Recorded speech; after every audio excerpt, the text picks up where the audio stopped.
Bora falar de futebol, bora falar desse clássico nacional, desse Palmeiras e Vasco que vem por aí, vem pela frente.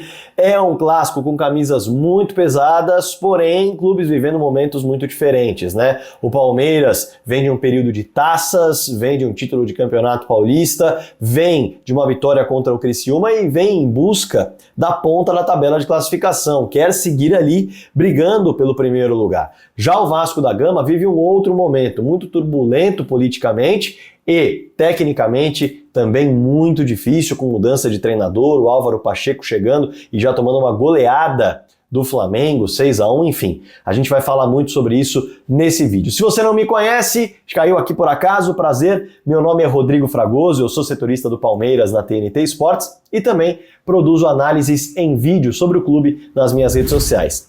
Faz o seguinte, já deixa aqui a sua inscrição no canal, já ativa o sininho também, que é bem importante. Clica no like, no joinha, que é fundamental para o vídeo chegar em mais pessoas. E ao final do vídeo, inclusive, deixa um comentário, crítica, elogio, pergunta, o que você bem entendeu. O espaço é todo seu para o debate, sempre em alto nível. Maravilha?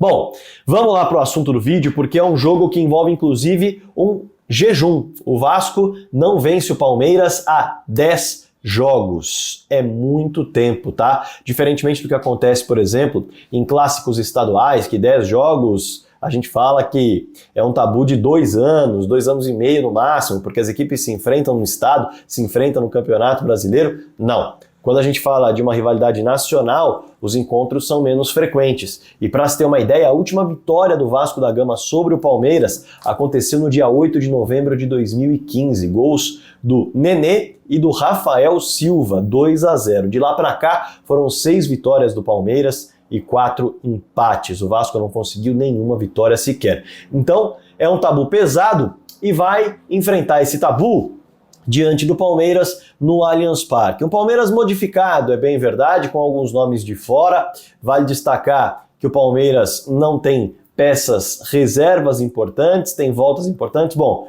vou abordar esse tema já já. Antes, é bom destacar que esse duelo acontecer no Allianz Parque tem um peso muito positivo para o Palmeiras e muito negativo para o Vasco da Gama, porque o Vasco só venceu 2 jogos fora de casa desde o começo da temporada, desde o começo do ano. Foram 11 jogos longe do seu torcedor e só 2 vitórias. Venceu o Botafogo, clássico 4-2, e o Marcílio Dias pela Copa do Brasil 3-1. Os 2 confrontos, as 2 vitórias aconteceram em fevereiro.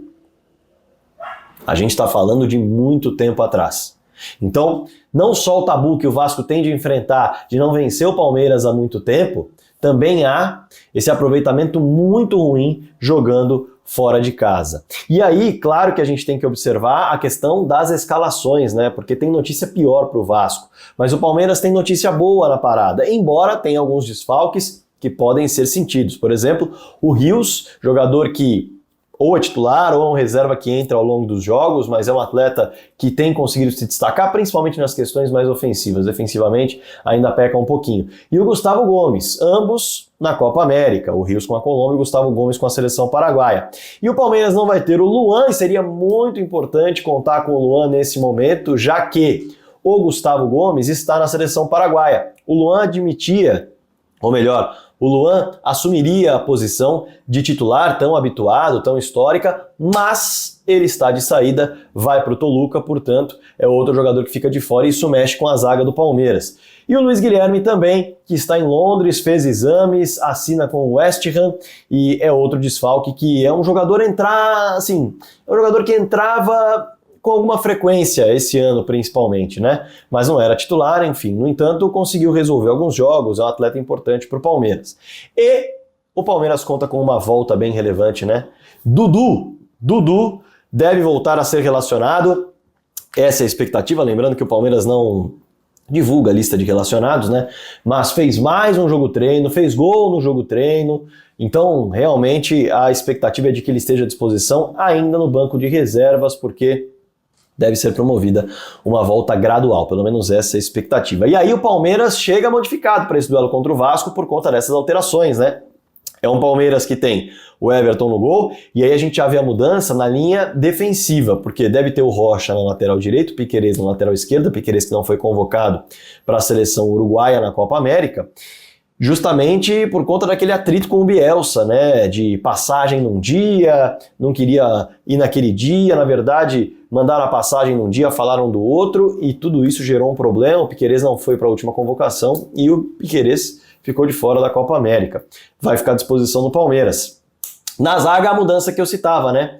Murilo, titular, e aí, sem Gomes e sem Luan, Naves vai assumir a bronca da dupla, jogador que tem tudo para se destacar bastante como agora reserva absoluto do Palmeiras. Mais à frente, Aníbal Moreno e Zé Rafael, e aí pinta a dúvida em relação à escalação, né? Quando a gente olha, por exemplo, para o que foi colocado em campo inicialmente contra o Criciúma, a escalação teria Aníbal e Zé Rafael como volantes, e aí, mais à frente, Estevão, Veiga e Rômulo num 4-2-3-1, com o Rony mais à frente. O Flaco também entra nessa briga, a gente vai ver de que maneira o Abel vai montar a equipe para esse confronto dentro de casa. Pode colocar, por exemplo, Aníbal, Zé e Veiga, Estevão, Rony e Lázaro mais aberto pelo lado esquerdo. Lázaro que entrou bem no último confronto, Lázaro que acabou fazendo gol nesse jogo treino, então fatalmente pode ser uma peça que pode aparecer no time titular. Ainda não há uma certeza no que o Abel está pensando. E o Dudu no banco de reservas, essa é a expectativa. Para enfrentar um Vasco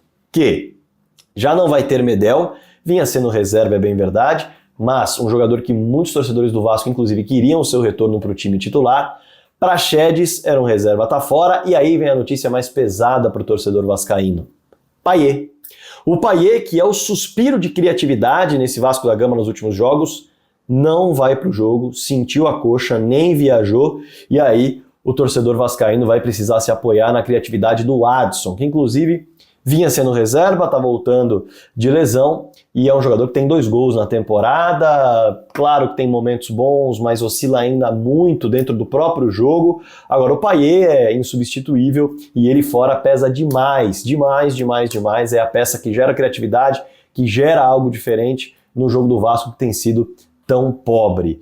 E é um trabalho novo que vem por aí, né? O que gera expectativa também como o time vai ser montado, porque o Álvaro Pacheco estreia contra o Flamengo num time que promete atrapalhar um pouco a zaga do Palmeiras, pelo menos, ou melhor, o ataque do Palmeiras, ou pelo menos é o que se propõe. O Álvaro não conseguiu fazer isso contra a equipe do Flamengo, muito por conta também da expulsão do João Vitor. Mas é bom destacar que o Palmeiras vai enfrentar provavelmente um Vasco que tem 3 zagueiros, é assim que o Álvaro Pacheco gosta de se utilizar do seu sistema, com 2 alas bem soltos, né? E aí promessa de Piton e Pumita Rodrigues, que são alas realmente muito ofensivos, e o jogo do Vasco talvez seja justamente esse, buscar os lados do campo em velocidade com Pumita e também com o Piton, tendo o Adson pelo centro para atacar em velocidade, com o Verratti, que é o cara das decisões na finalização do Vasco da Gama, sem dúvida alguma, tentando colocar a bola na rede. Deve ser esse o jogo do Vasco, se fechando e se protegendo diante do Palmeiras, que jogando em casa é muito perigoso. E um Vasco que tem tido dificuldade de ser competitivo. É muito importante a gente destacar isso, tá? O 6-1 contra o Flamengo aconteceu muito por conta da falta de competitividade do meio campo do Vasco da Gama, principalmente com o Galdames e com o Sforza. É um meio de campo com pouca competitividade, com pouca combatividade, meio campo que pega pouco, e isso já é sentido não só no duelo contra o Flamengo, também por conta da expulsão a menos, mas contra o Fortaleza, 3-3, aquele empate, olha, o Vasco da Gama não teve nenhum combate à frente da grande área, o Fortaleza trabalhou muito a bola, fez 3 gols, poderia ter feito 4, 5, e justamente por isso é um meio-campo que oferece espaço para o adversário criar. Isso pode ser fatal para o Vasco da Gama, uma oportunidade para a equipe do Palmeiras. Vale destacar também que contra o Atlético Paranaense, derrota por 1-0 fora de casa do Vasco, estou colocando aí 3 exemplos dos últimos 4 jogos que o Vasco atuou, também faltou muita competitividade, muito combate. Por isso, o Palmeiras deve explorar justamente essas jogadas por dentro, em muitas ocasiões, jogando por fora inicialmente para construir, tentando finalizar a jogada por dentro, ali na intermediária, onde o Vasco não tem sido tão combativo. Claro, houve tempo para treinar, para analisar. Hugo Moura, por exemplo, ou Matheus Carvalho podem aparecer como peças de opção para tentar deixar o meio mais combativo. A gente não sabe exatamente quem sai, mas é uma equipe realmente pouco combativa, não à toa, é o time que mais sofre finalizações no Campeonato Brasileiro. O Palmeiras enfrentou o Criciúma, que era uma das equipes que mais sofriam, e agora vai enfrentar o Vasco da Gama, outra equipe muito frágil defensivamente, e por isso a tendência é que explore muito a posse de bola vertical para tentar realmente fazer o gol o mais rápido possível e tentar destrancar o que promete ser uma tranca da equipe do Vasco da Gama. Não deve se abrir tanto diante do Palmeiras no Allianz Parque, ainda mais depois do 6-1 contra o Flamengo. É um jogo de oportunidade para o Palmeiras, mas que tem tudo para ser um jogo de paciência também.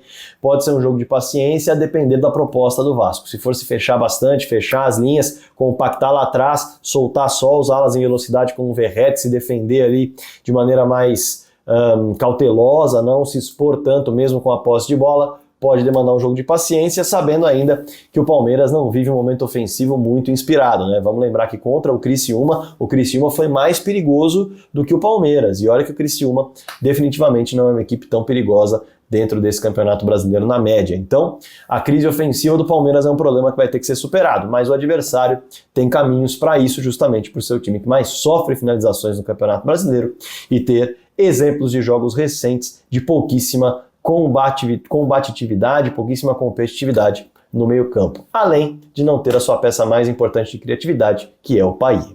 Maravilha? Tá aí todas as informações e análise desse confronto. Para mim o Palmeiras é favorito, tende a vencer, claro que o futebol tem o seu imponderável, mas é o melhor time, ainda que vive uma crise ofensiva, é o melhor time em relação ao Vasco, tecnicamente, taticamente, em termos de trabalho de médio e longo prazo. Joga em casa com o seu torcedor, sem a pressão de um 6-1 na cabeça, como foi para o Vasco da Gama no último confronto.